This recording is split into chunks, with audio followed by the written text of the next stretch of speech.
আজকের ভিডিওটি মেনলি পাবনা উদ্যোক্তা মেলা ব্লগ। তাহলে চলুন আর বেশি দেরি না করে ব্লগটি শুরু করা যাক। হে গাইজ, আসসালামু আলাইকুম। This is me Tawhid Biswas Sathik and welcome to my another new blog. I hope guys আপনারা সবাই খুব ভালো আছেন। আলহামদুলিল্লাহ আমরাও খুব ভালো আছি। সো গাইজ, অনেক দিন পরে কিন্তু আবারও একটা ভিডিও নিয়ে চলে আসছি। আজকের ভিডিওটা কিন্তু অনেক স্পেশাল হতে যাচ্ছে। আজকে আমরা যাব হচ্ছে পাবনা বিজয় মেলাতে। পাবনাতে কিন্তু মুক্তমঞ্চে একের পর এক মেলা হতেই আছে। সো আজকে আমরা যাব হচ্ছে পাবনা বিজয় মেলাতে। এটা কিন্তু উদ্যোক্তাদের মেলা, নারী উদ্যোক্তাদের। এখানে নারী পুরুষ উভয় মিলেই কিন্তু এই মেলাটা করে থাকে। সো আজকে আমরা সেই মেলাতেই যাব এবং মেলাতে কি কি স্টল আছে সম্পূর্ণ মেলাটি ঘুরে দেখাবো আপনাদের সাথে। সবাই ভিডিও শুরু থেকে শেষ পর্যন্ত দেখে যাবেন, কেউ প্লিজ ভিডিওটি স্কিপ করবেন না। আর আমার চ্যানেলে আপনারা যারা নতুন তারা প্লিজ আমার চ্যানেলটি সাবস্ক্রাইব করে পাশে থাকা বেল আইকনটি প্রেস করে দিবেন। আর আজকের ভিডিওটিতে একটি লাইক অ্যান্ড কমেন্ট করে যাবেন। আমার ফেসবুক পেজ থেকে দেখে থাকলে পেজটি ফলো অ্যান্ড লাইক দিয়ে আমার সাথে থাকবেন। তাহলে চলুন ভিডিওটি শুরু করা যাক। ফাইনালি গাইজ, আমরা এখন রেডি হয়ে নিচ্ছি উদ্যোক্তা মেলাতে যাওয়ার জন্য। তো আপনারা সবাই ভিডিওটি শেষ পর্যন্ত দেখতে থাকুন, কেউ প্লিজ ভিডিওটি স্কিপ করবেন না। সো আমরা কিন্তু প্রায় চলে আসছি মেলার কাছাকাছি, আর 1 থেকে 2 মিনিট টাইম লাগবে। ফাইনালি আমরা এখন মেলার সামনে চলে আসছি, আর এখন মেলাতে প্রবেশ করব। মেলাটি হচ্ছে পাবনা মুক্ত মঞ্চে 10 দিন ব্যাপী। তো এখন আমরা প্রত্যেকটি স্টল ঘুরে দেখব। এখানে এসে অনেকের সাথেই দেখা হয়েছে, অনেকের সাথে কথা হয়েছে। তো আমি যেহেতু 2022 সালে এই উদ্যোক্তা মেলাটা করছিলাম, তখন আমি একজন উদ্যোক্তা হিসেবে ছিলাম। তবে এখন আর আমি উদ্যোক্তা হিসেবে নাই। তো আমি এখন আপনাদের সাথে ব্লগার হিসেবে আছি। তো প্রত্যেকটা স্টল ঘুরে ঘুরে দেখতেছি। প্রত্যেকটা আপু এবং ভাইয়েরা কিন্তু অনেক সুন্দর করে তাদের স্টলগুলোকে ডেকোরেশন করছে। এই ফার্স্ট আমি হচ্ছে উদ্যোক্তা মেলাতে মানে নার্সারির যে দোকানগুলো, নার্সারির স্টল পাইছি। তো এখানে অনেক সুন্দর সুন্দর আউটডোর দেন হচ্ছে ইনডোর প্ল্যান্ট ছিল, দেখতে ভালোই লাগতেছে। এখানে মানি প্ল্যান্ট দেখলাম, দেন হচ্ছে আরও অনেক গাছ, ফলের গাছ, ফুলের গাছ, অনেক কিছুই ছিল। এখানে কিছু ক্যাকটাস গাছ দেখতেছি। আমার কাছে তো গাছ মানেই আমার কাছে খুবই ভালো লাগে। আমি জানেনই আপনারা যে আমি গাছ প্রেমী। তবে এই দিন আমি একটা গাছও এখান থেকে কিনি নাই। তো এখন আমি প্রত্যেকটা স্টল ঘুরে ঘুরে দেখতেছি। এখানে বেশিরভাগ আপু ভাইয়াদের সাথেই কিন্তু আমার পরিচয় আছে, যেহেতু আমরা হচ্ছে মেলা করছিলাম। তো সবার সাথেই কথা হলো, আড্ডা হলো। তো এখানে বেতের কিছু জিনিস দেখতেছি, এগুলো দেখতে খুবই ভালো লাগলো। বেত, চট আরও ইত্যাদি অনেক কিছুরই ছিল এখানে। আর এবার মেলাতে অর্গানিক বেশি প্রোডাক্ট দেখা যাচ্ছে। এই যে এই দোকানটা যেমন অর্গানিক প্রোডাক্টে ভরা, মানে সব কিছুই মনে করেন এই দোকানটাতে অর্গানিক প্রোডাক্ট রাখা। তো এটা দেখতে ভালো লাগলো, কারণ এখনকার উদ্যোক্তা আপুগুলো অর্গানিক প্রোডাক্টই বেশি সেল করতেছে। তো এদিকে দেখতেছি হচ্ছে 3 পিসের দোকান। এখানে 3 পিস সেল হচ্ছে, দেন আরও অনেক এক্সেট্রা। বেশিরভাগই হচ্ছে আপুদের জন্য বেশি প্রোডাক্ট পাওয়া যাচ্ছে।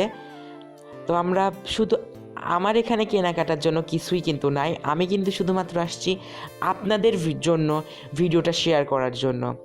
তো আপনাদের আমি ভ্লগ কত কষ্ট করে দেই, তা আপনারা যদি সাবস্ক্রাইব না করেন তাহলে কেমন করে হবে। এখানে হচ্ছে কাঠের জুয়েলারি সেল করতেছে, এগুলো দেখতে ভালোই লাগলো।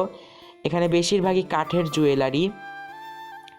এইটা আরও একটা দোকান, এখানে হ্যান্ড পেইন্টিংয়ের হচ্ছে শাড়ি, দেন হচ্ছে এমব্রয়ডারি করা জিনিসপাতি সেল করতেছে। তার পাশাপাশি কিন্তু বাচ্চাদের খেলনাও সেল করতেছে। এখানে খেলনাগুলো দেখে ওয়ালিদের জন্য কিনতে ইচ্ছা করলো, কিন্তু নেই নাই। আর এখান থেকে আম্মু হচ্ছে ওই যে ডাউল উঠানোর যেটা বলে, নামটা ঠিক এখন মনে পড়তেছে না, সেটা নিয়ে নিছে। আরও এখানে অনেক কিছুই ছিল, কুমড়া বড়ি ছিল, ইত্যাদি ইত্যাদি অনেক কিছুই ছিল। তারপরে আমি বাকি স্টলগুলো ঘুরে দেখতেছি। এই স্টলটা সুন্দর লাগলো, এই স্টলটাতে অনেক জিনিস ছিল। এখানে কাজ করা জামা দেখাচ্ছিল। দেন এই দোকানটাতেও হ্যান্ড পেইন্টিংয়ের সব কিছু ছিল, হ্যান্ডক্রাফটের। এই দোকানটা পুরাই কিন্তু টয়েস, এখানে টয়েস বেশি পাওয়া যাচ্ছে এই দোকানটাতে। আর এখানে হচ্ছে আদিবাসীদের তৈরি পণ্য, মানে হচ্ছে চাকমাদের ড্রেস, দেন হচ্ছে চাকমাদের তৈরি যেসব সকল পণ্য, সেগুলো কিন্তু এই দোকানটাতে আপনারা পাবেন, যেটাকে আমরা বলি আদিবাসীদের তৈরি পণ্য। আমরা যেমন হচ্ছে আমি একবার রাঙামাটিতে যখন গেছিলাম, রাঙামাটিতে গিয়ে দেখলাম যে তাদের যেসব ড্রেস, ওইসব ড্রেস, দেন হচ্ছে ওদের আরও যা যা প্রয়োজনীয় সব কিছু ওদের ওখানে রাখা, তার ভিতরে আমি দেখছিলাম। দেন বান্দরবনে তো এদিকেও আরও অনেকগুলো স্টল দেখা যাচ্ছে। এখানে একটা স্টল আছে চকলেট গ্যালারি, ওখানে শুধু চকলেট। আর এটা হচ্ছে একটি ফ্লাওয়ারের দোকান, আর্টিফিশিয়াল ফ্লাওয়ার পাওয়া যাচ্ছে এখানে। 100 টাকা থেকে শুরু করে 1000-2000 টাকা পর্যন্ত ফ্লাওয়ার দেখতে পাচ্ছি। তো এই দোকানটা আমার কাছে ভালো লাগলো। এটা একটি হচ্ছে জুয়েলারির দোকান, এখানে সব আপুদের প্রোডাক্ট। বললামই তো, মেলার শুরু থেকে শেষ পর্যন্ত যতগুলো দোকান পাবেন বেশিরভাগই আপুদের জন্য, মানে সব দোকানেই শুধু হচ্ছে আপুদের জন্যই প্রোডাক্ট বেশি। আর এখানে হচ্ছে তিয়ানাতে 99 টাকা দিয়ে কিন্তু শাল সেল করতেছে। শাল বলতে আবার কেউ ভাবেন না কাশ্মীরি শাল, এখানে চাদর, মানে চাদর সেল করতেছে। তো এখন একটা প্রোগ্রাম শুরু হয়ে গেল, কপিরাইট ইস্যুর জন্য কিন্তু আমি তাদের মেন ভয়েসটা দিতে পারতেছি না। তো এখানে একটা গান হচ্ছে বাংলা, তো কপিরাইটের জন্য আমি মেন ভয়েসটা দিচ্ছি না, এটাই জাস্ট শুনেন আপনারা, এটাই ভালো লাগবে। আমরা কিন্তু এখন ঘুরতে ঘুরতে মেলার ভিডিওটি শেষ পর্যায়ে চলে আসছি। তো আর কিছুক্ষণের মধ্যে ভিডিওটি শেষ করে দিব। তো আরও কিছু স্টল এদিকে ঘুরে দেখতেছি। এখানে কিন্তু একটা হিন্দু দিদি আছে, ওই দিদিটা হচ্ছে অনেক রকমের মানে ইন্ডিয়ান প্রোডাক্টই বেশি সেল করে। তো এখান থেকে আমি একটা পেস্ট্রি নিয়ে নিলাম, পেস্ট্রি বলতে একটা কাপ কেক নিছি আমি একটা, দেন আম্মু একটা, দেন হচ্ছে চিকেন নাগেটস খাইছি। অনেক মজার মজার খাবার খাইলাম এখানে, তো ভালো লাগলো, সবার সাথে দেখা হলো, মজা হইলো।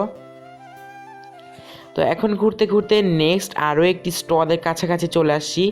এখানে হচ্ছে ক্রুজের সব জিনিস সেল করতেছে। তো আমার যতটুকু ধারণা আছে আমি ততটুকু আপনাদের শেয়ার করার চেষ্টা করতেছি, আমি যতটুকু জানি। এটা হচ্ছে পাবনার মনিরা নার্সারির হচ্ছে এই স্টলটা দিছে। এখানে অনেক সুন্দর সুন্দর গাছ সেল করতেছে, ভালো লাগলো। তো আজকের এই মেলার ভিডিওটি এখানেই শেষ করতেছি। আবার ভেরি সুন দেখা হচ্ছে একটি স্পেশাল ভিডিওতে।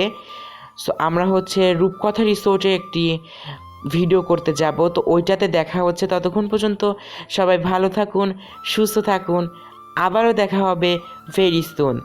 আল্লাহ হাফেজ।